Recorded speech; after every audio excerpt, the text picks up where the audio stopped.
Hi everyone, François Picard here with a special virtual edition of the show, and we're pleased to be joined by guests who are both here in Paris. Dr. Jean-Jacques Zambrowski is with us. He is teacher at the University of Paris Descartes, and we're also pleased to be welcomed by Dr. Sterghios Moschos, who teaches at Northumbria University in Newcastle. Over there in the UK, it's day one of confinement. How is it going? The weather is characteristically cloudy. The streets look fairly empty where I live, but it is quite a nice sort of isolated area, if you like. I haven't been out to be able to tell you whether the traffic is down, and I've been focused on work all morning. So you're a week behind us. Is that normal? It is what it is. We need to get on with it right now and just basically hunker down, listen to the government, minimize transport and human contact as much as possible to try and put a lid on this. Here it's been since Saturday a week ago, so 9 days since the confinement began. And yet there's still the argument going on about what's the best way forward, whether or not there's testing, whether or not the testing is correct, whether the strategy of the government is right. I want to show both of you images from one town in Paris, which is bucking the trend. Let me call it up here. And that is the port city, the Mediterranean port city of Marseille. There you can see images of people queuing outside of the Mediterranean University Hospital Institute. Dr. Didier Raoult there has been giving tests, and has rolled out the kits already, and has rolled out his own treatment already using a cocktail of chloroquine and antibiotics. Chloroquine, which he has been touting since the month of January when it first came to our attention. We'll take a look very briefly to explain to our viewers what it's all about in this report, which was prepared by a partner station, France 2. It's been around for decades, but has made headlines in recent days.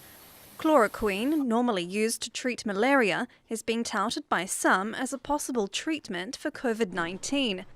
Following tests by Chinese scientists, French infectious disease specialist Professor Didier Raoult trialed the drug on 24 patients.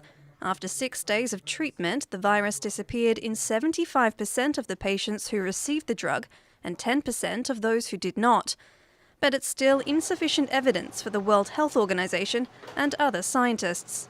C'est sur un nombre limité de malades, 24. Ce sont des résultats qui sont extrêmement intéressants, mais qu'on peut encore qualifier de préliminaires et qui demandent incontestablement à être confirmés. As well as the small number of patients tested, many scientists are criticizing the lack of tests on people in intensive care.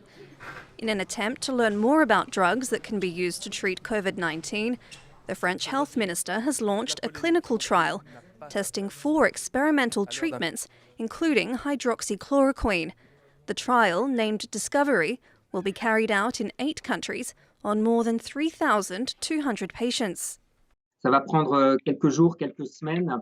Nous, de notre côté, on se prépare activement pour pouvoir répondre en termes de production si les résultats sont confirmés. On a aujourd'hui en stock environ 350 000 boîtes qui correspondent à environ 350 000 patients. Doctors warn that, like any medical treatment, chloroquine could have a number of side effects and should not be used without a doctor's prescription.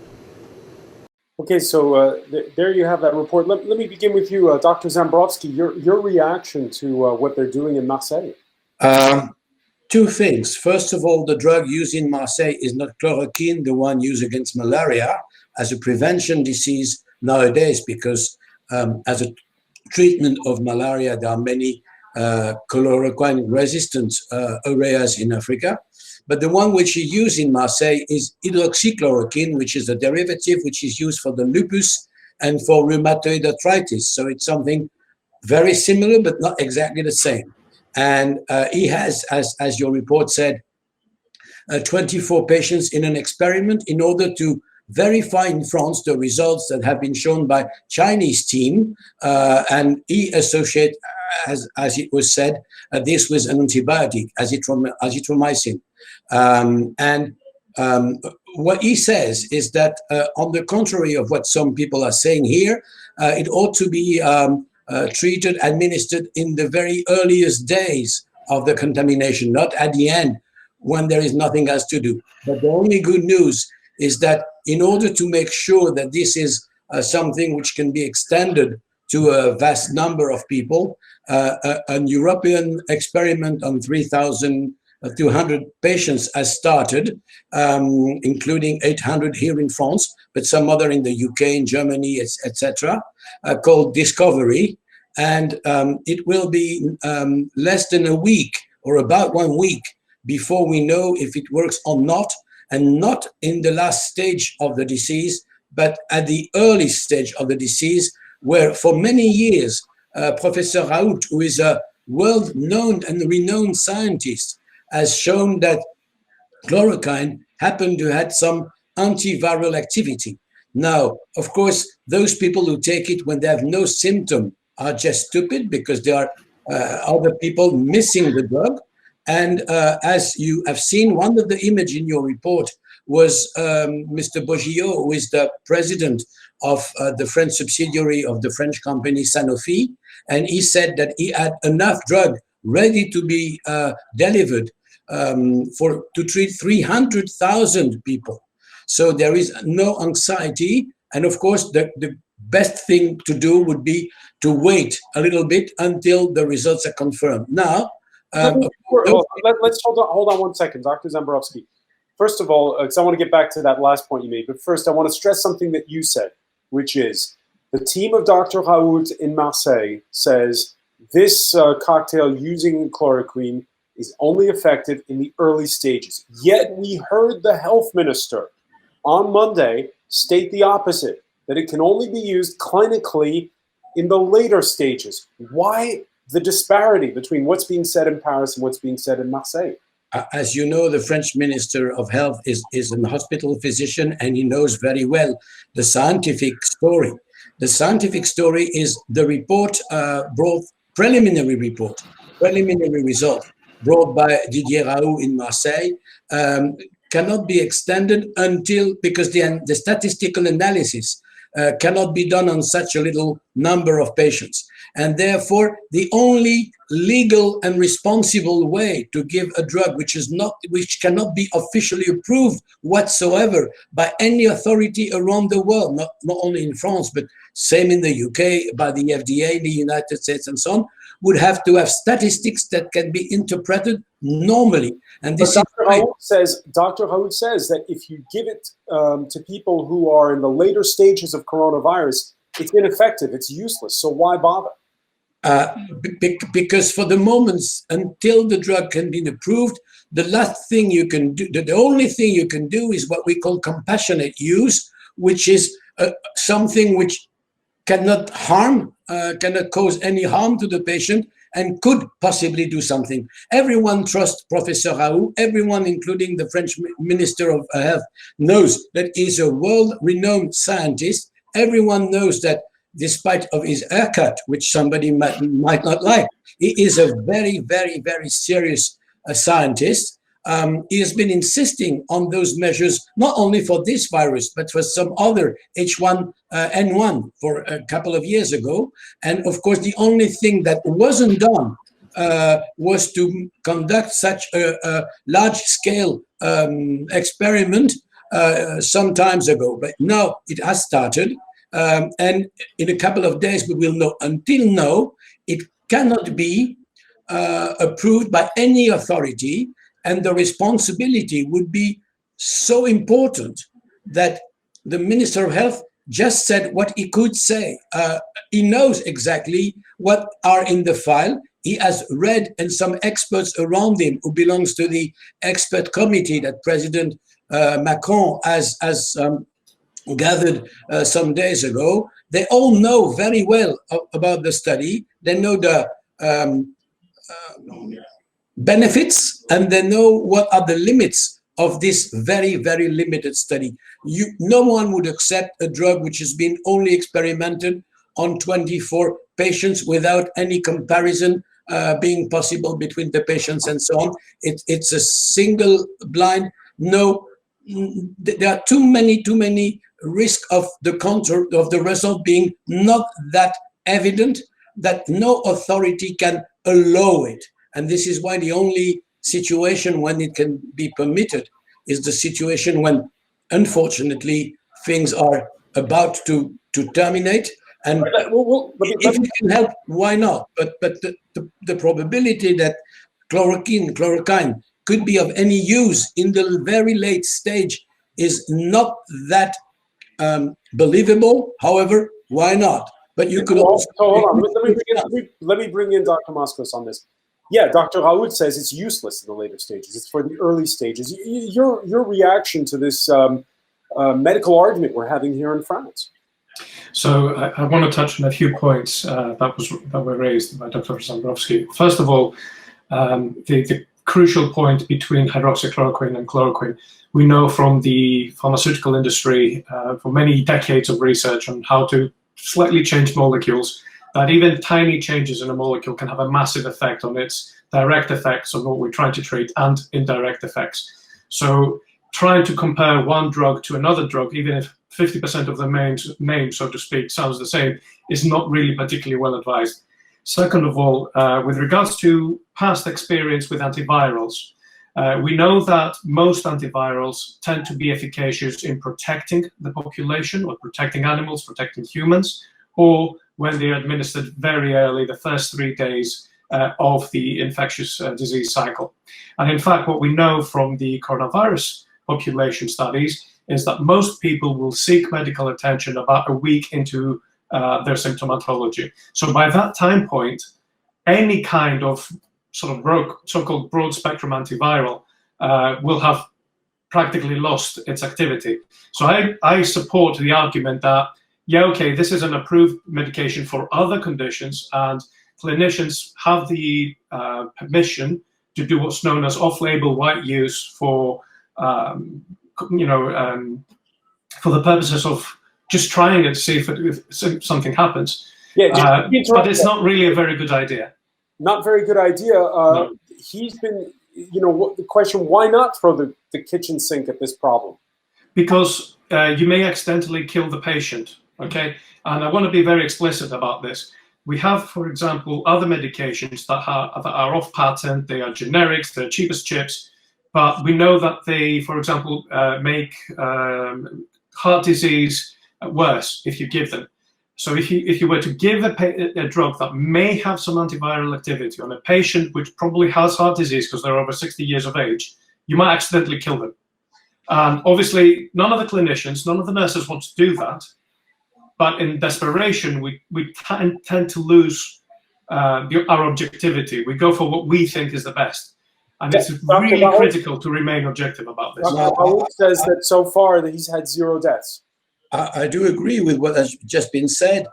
It's known that hydroxychloroquine, which is the drug which is experimented at the European level, also has some eye toxicity and so on. So it's a question many French people, including the Minister of Health, who again is a well-known and quite highly educated physician himself, know that it's a question of balance between the risk and the benefit. And until it has been established in an undisputable, undiscutable study done with a methodology that cannot be criticized, until then, it's more risky than potentially beneficial. Now, if in Marseille, people want to sign a document in which they take the responsibility, although they don't have all the tools to take their responsibility, it's probably up to them and up to the administration that allows that. But I wish that there is no accident or even incident that could make all of them reproach themselves their attitude. Well, we've already seen a couple of... We have to wait a couple of days. If it's not weeks, someone said, oh, why wait 6 months and more? No, it's not 6 months, it's 6 days. Not okay, even so Dr. Moschos, we've seen, there was a case in Arizona where a man took, I think, the chloroquine pills you use for the pool and died. And his wife is in critical condition. But of course, that's the wrong use, and that's self-medicating. Yes, but I'm sorry, this kind of information. So far, and he's been doing it for 3 weeks, it works. That's what he claims. Look, the risk is exactly as you presented it. People will, I've even heard of people in social media saying, oh, let's go and drink tonic water is full of this stuff. It will protect us from getting the virus. There's no such thing as a substance that you consume loads of amounts of that won't kill you at some point. And I don't want to find out if somebody's drunk too much tonic and killed themselves by mistake. The case of the individual taking, pool pills, okay, fair enough. But we can't have a completely subjective approach to let's try everything and see what happens, particularly amongst the healthy. We've seen what's happened with pasta, with toilet paper, for God's sakes, paracetamol. Are we going to allow people to suddenly start launching into whatever new idea somebody rises? I don't think it's appropriate to leverage the same level of criticism to somebody who's highly experienced in medical science, but at the same time, some standards need to be met. This is not a neglected disease. This is not a unique disease that has 20 cases in the whole of Europe a year. We're talking about thousands, tens of thousands, and soon hundreds of thousands of people in Europe. All right, I want to bring in at this point the fact that you have a situation where, as you heard Dr. Zambrowski say, talk about the colorful haircut of Didier Raoult, this doctor in Marseille. There you see him there. Let's listen to him. Now, this was him speaking back in the month of February, in which, again, he was touting something he's been working on for years, that for mild cases, chloroquine can help. There's a kind of excitement, a need to find new medicines. We have to find new vaccines. If you tell them, look, you can just take chloroquine, it's easy, it's not expensive, you don't want to take it, you're cutting the ground from under the feet from a whole host of people who think they're going to win the Nobel Medicine Prize for a new medicine or a new vaccine against coronavirus. When you look at the number of new vaccines that have been marketed the past 30 years, the chances of making a new vaccine that can be marketed is close to zero. Chances are close to zero, he says there. We earlier spoke with a journalist in Marseille for the French daily business paper Les Echos, who has been following all of this himself. And here's what he had to say, Paul Golden, about what he has found in his extensive research, speaking to those who've been ill, and also speaking with Dr. Raoult, who, as you can imagine, in Marseille, is a bit of a local celebrity. He is an intuitive man, very intuitive man, and one of the best in the world, best virolog in the world, with 2,000 publications, scientific publications in the most important scientist media like Nature, Science, etc. He was driving and he started pushing as far back as January this idea of associating chloroquine to treatment for mild cases. Now, we heard late on Monday, the Prime Minister is starting, it sounds, to come around to his ideas. You were on the telephone with him earlier. What did he tell you? It's working. That's his conviction. It's working, and he said, "Don't worry, it's working." Yeah, so I'm going to make an analogy to this particular example.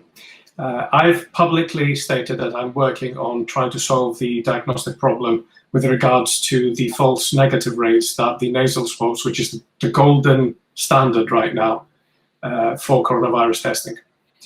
I have had such verbal reports with regards to the device I'm trying to develop, but I'm not prepared to go out and say to ministers, to the public, it's working. I want to see the data. I want to see the data, and I want it replicated in another place, and I want another place after that to replicate it again. And if we have this independent replication, then we need to go to a bigger study. And if that bigger study is successful, then trust me, I'm going to pick up the biggest drum I can find. I'm going to start banging it as hard as I can. But right now is not the time to be doing this. So we heard that a hydroxychloroquine. But in this case, we're talking about the sorry, excuse me. We're talking about the work of a 68-year-old prominent virologist here. Absolutely. However, we have to wait for the outcome of this clinical trial. It's imperative.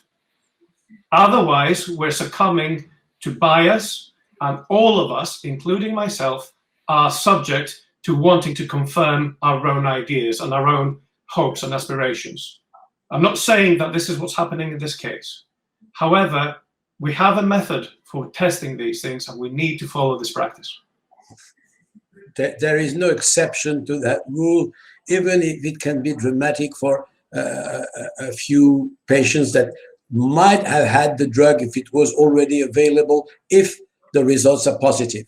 But the only thing is to wait for 1 week. I know 1 week for those who are about to lose their life is something dramatic, but the risk is high, the promise is high as well, and it's a question of being wise. I mean, you would reproach the medical teams altogether and the caregivers, the healthcare providers, not to be offering secure and experimental and validated tools. And this applies to this treatment as to what you're doing every day. Who would undergo a surgery before the robotic surgery has proven to be as efficient as the normal surgery, etc., etc. So unfortunately, the decision of extending the validation of the hydroxychloroquine just was taken a couple of days ago, but it was all over Europe. The same thing is being done as well in the United States. The Chinese have published some new data about that. And so in less than a week, probably, or at least in a week time, we will have sufficient evidence. People are working night and day to make all the calculations, all the statistics that will say, yes, you have to go, or no, you better not go, or you might go if you wish. And now, I would like to add three additional parts to refuting some of the conspiracy theories around why we should be doing this. Number one, there's no vaccines that have been approved in the last 10 years. That's false. We have had many vaccines which have been added upon to the menu, and most explicitly, the Ebola vaccine was developed on the back of the Ebola outbreak in West Africa, and we now have a vaccine for this terrible disease. Number two, no company wants to develop a drug that's off patent. That's again false. There's hundreds, if not thousands, of so-called off-patent drug manufacturers which jump onto the opportunity to produce such a simple and very well-known how to produce drug, because they can make it en masse, they don't have the regulatory barriers, they can just chuck it out literally and make a lot of money out of it. There's an entire industry based on that sector. And number three, there's an ongoing clinical trial to exactly validate whether or not these people should do this. And furthermore, hydroxychloroquine is a very cheap drug. Even when you buy it in the branded version, it costs less than $1, less than €5 for a complete month of treatment. And the treatment, if it's positive, is active after 1 week, 3 tablets a day for 6 days, and you already see the result, or there is nothing. Okay, let me just ask, there is another layer to all of this, and this is why it's stirring such heated passion here in France, and that is, there's always rivalries in any community, among academics, among sporting personalities, among politicians. Here, it's being likened to the rivalry between Paris Saint-Germain Football Club and Olympique de Marseille Football Club. The idea being that the French, we call the big doctors mandarins, that the mandarins in Paris are ignoring what's going on in Marseille because it's the state. No, because a few minutes ago, you said that Didier Raoult was famous and was kind of a star in Marseille. It's far more than that. He's a well-known and respected guy all over the world, and of course, all over the country. No, he is a member of the scientific committee gathered by the President of our Republic to give advices. And there is no rivalry. There is no, I mean, he has developed a knowledge which has been published in previous publications for years about the potential therapeutic effects of hydroxychloroquine. So it's not new, and there is no rivalry. This is also another kind of rumor which is spread over. Let me ask Dr. Moschos this. You're in Newcastle, very far from London. Is everybody pulling together? Is it like in the old episodes of Star Trek when all the people from different nationalities would pull together to save humanity, or are there rivalries? Okay, I think at this point in time where the West is actually facing what they call a clear and present danger, yes, they are.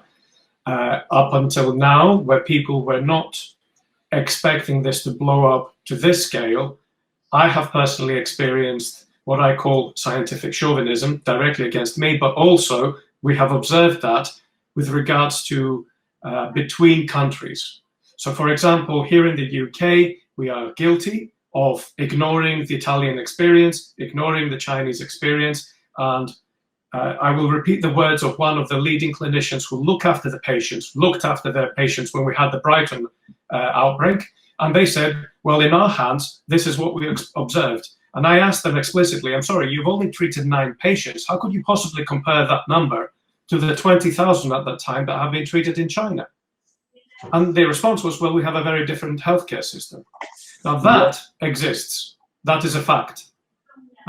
Internal, within country, I can't comment about France. We've got an expert from France here who can comment on this. Surely there will be some alpha male competition going on, but at the end of the day, everybody's trying to do the same. At this point in time, everybody's trying to solve this problem.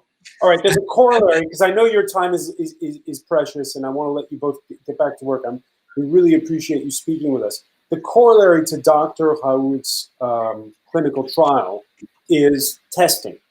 We have a problem in France. We have a shortage of testing kits.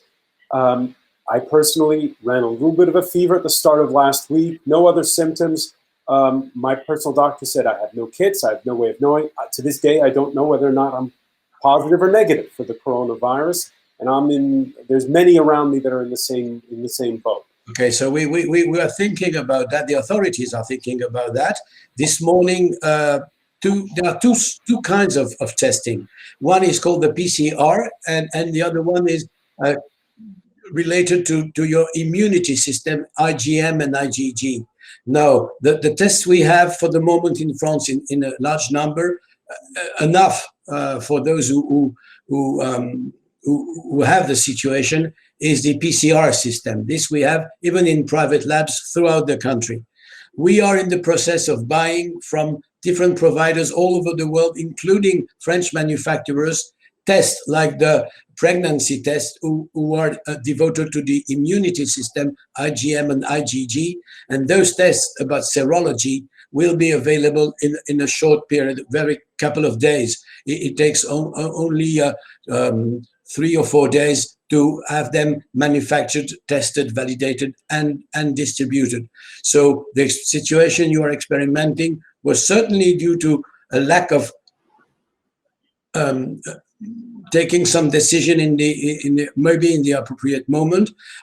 Some other countries already bought those tests. Some of the people sold them, people from China, from North Korea, or even elsewhere in the world, they started producing. We are going to fill this gap in a very short period of time. So if you have someone around you... Why is it, Dr. Zambrowski, that in Marseille, as soon as you show even mild symptoms, Dr. Raoult says, come on down, we can do it, we can test because it. He trusts his own discovery, and he's right to do so. He has probably more cases in his files than the 24 he has published, and he feels that the risk is minor as compared to the potential benefit. But he takes his responsibility, so does his team, and I certainly won't disapprove that. I mean, they are responsible people, and so are the patients.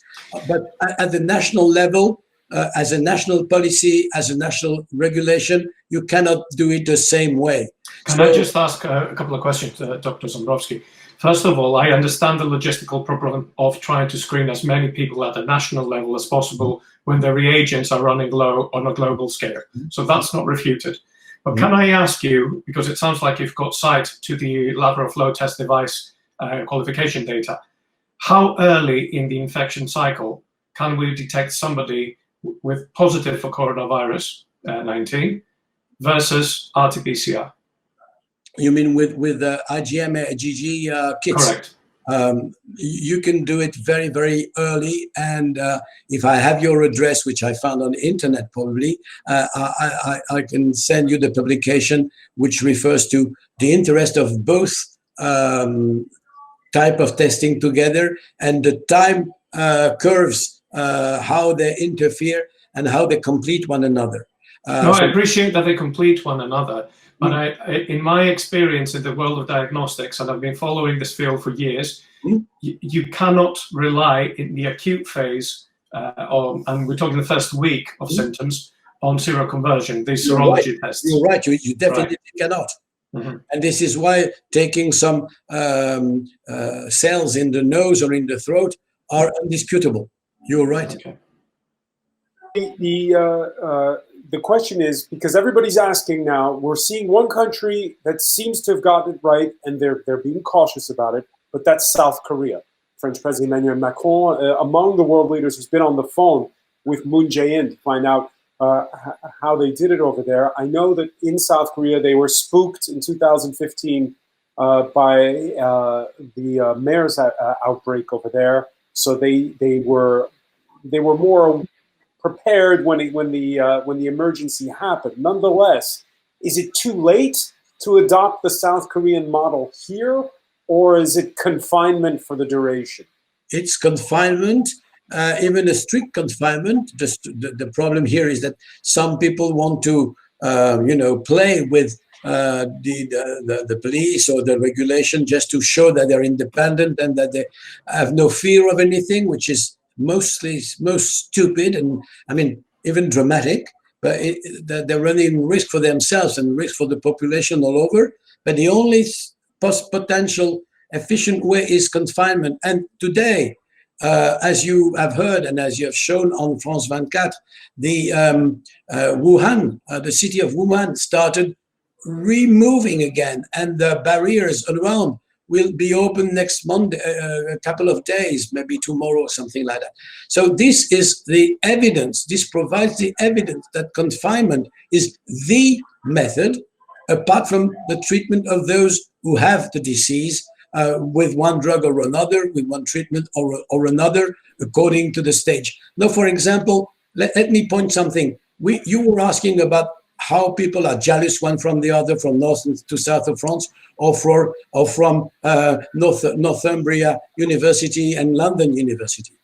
This might be true. Some people have an ego which is over, sized. But this morning, for example, we received, I have it here, a publication in the New England Journal of Medicine of 2 antivirus drugs, lopinavir and ritonavir, in adults hospitalized with severe COVID-19. And it was submitted 2 days ago, published this morning, and displayed all over the world. So the whole entire world can know about this, which is made by a team in China. So science has no border, as the virus has no border. Dr. Moschos, what do you think of the strategy of confinement? Because again, Dr. Raoult in Marseille is saying, because I've got this treatment, I can catch the mild cases, and therefore, he's saying that confinement is not the answer. What is your reaction to that? So confinement is not the answer when the caseload is relatively low. And we saw that in Korea, where the caseload was slightly higher, but they were able to contain it because they implemented unprecedented levels of testing, and they contact traced those infected people from one particular church, effectively, that allowed a massive spread event, a super spreader event to happen. We are not in that situation in Europe. We are in the situation where we have so-called community transmission, meaning people outside everywhere have the virus and they're transmitting it. And to stop that on its tracks and contain it into a household, we need to make sure these people stay in their household we then need to make sure that they're identified so that those particular households can be kept in check. And in 2 to 3 weeks' time, which is the cycle this virus is taking, we might be able to say, okay, these cases have now subsided. It's about time we start thinking of releasing the population again. It's going to be hard, it's going to be difficult, but if we complement the testing to the individuals that are showing symptoms under a lockdown scenario, then we will maximize the use of the diagnostic capability that is available right now, and we will have the maximum possible result in stopping the spread of the virus. We need both. François Picard, let me give you just one example. This combination of antiviral drugs, lopinavir and ritonavir, has been experimented by these Chinese people. They say here, a total of 199 patients with laboratory confirmed covirus infection underwent randomization. 99 were assigned to the combination and 100 to the standard care group. This means that they take large number of patients, sufficient figures in order for their evidence to be validated. And they could have said, oh, it seems to work. Of course, on some patients, there was a very visible improvement, but some of them were not. And there was a large majority of people in which the association, the combination of drugs didn't bring any benefit. So this is what is needed. You cannot ask any scientist, be it British, Chinese, American, or French, to change the basis, the fundamentals of validation, regardless of the borders, regardless of the... Of course, there are competitions between industries, competition between some research labs. This is true. This is true. But for the moment, we are in the war. And in the war, we get united. One final question. I'll put it to both of you. I'll begin with you, Dr. Zambrowski. We've seen in Italy the curve. Perhaps there's light at the end of the tunnel with the numbers of cases slightly decreasing for a second day running. What are the lessons learned from Italy that the French can and are applying? We are following the Italian situation very well. Maybe at the very first days, they did not have the best potential reaction. Then they took the measures. The confinement is bringing good results. The other policy they have had seems to be efficient. As you said, for 2 days, the curves seem slightly to decrease. And so we hope to be at the pike within less than a week, something like a week. Our British friends will have it a little later because the channel has to be crossed, you know, and it takes a couple of days as well. But it's going to be the same all over the world. And as you've seen, Boris Johnson, who at the beginning said, it won't cross and we won't take any stupid measures as the others are doing, was forced to do so. Even today, he reinforced the confinement policies, explains that very calmly. And this is what a statesman, a politician has to do, because the virus is what it is, and the confinement measures are the only policy, regardless of any potential treatment for those who get infested, despite the confinement policies, because they will always be for a while. And then in 2 months' time or 3 months' time, we will have forgotten about the accuracy, the acute moment, the acute phase of the crisis. And I hope that all the planet will take the appropriate measures to react in a better way the next time something similar happens, because something similar might happen. It will happen. Yeah. Okay. I mean, as far as I'm concerned, what you've just said is the most important message, that the lockdown and the testing and the contact tracing has to happen globally, and it has to start as soon as possible, because we are seeing China is now risking reintroduction from the other countries. We're seeing that in Singapore as well. So for this to work, everybody needs to follow the same guidance from the countries where the evidence is there that it works. Of course, there will be parts of the world where this is impossible, Eastern Ukraine, parts of Africa, parts of Central America potentially, but we have to do as much as possible, because otherwise this is going to be here to stay. I don't think we will have forgotten about this in a few months. I think the socioeconomical consequences are going to be far-reaching. We may even see some geopolitical consequences out of this, considering some of the rhetoric between the large powers on that. There's also the aspect of food security that's now starting to look to be affected because of the duration of disruption globally. But we'll come back. We will prevail out of this. There's no question over that. We've managed centuries before without any of this healthcare level.